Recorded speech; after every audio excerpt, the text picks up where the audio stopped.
Once upon a time, a beautiful princess named Snow White was forced to flee from her evil stepmother, who was jealous of Snow White's beauty.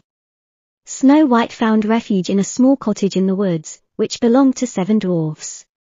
The dwarfs were initially frightened by Snow White's sudden appearance, but they soon realized that she was kind-hearted and in need of their help. They allowed her to stay with them and took care of her.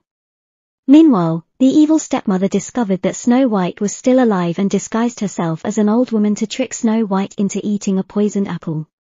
The dwarfs arrived in time to save Snow White, but she had already taken a bite of the apple and was in a deep sleep. The dwarfs placed her in a glass coffin and kept watch over her. A prince who was passing by saw Snow White and fell in love with her. He begged the dwarfs to let him take her away, and they agreed. As they carried Snow White's lifeless body, the prince stumbled, and the poisoned apple dislodged from her throat. Snow White awakened, and the prince rejoiced. The evil queen's wickedness was finally defeated, and Snow White and the prince lived happily ever after, with the dwarfs by their side, cherishing their friendship and the power of true love.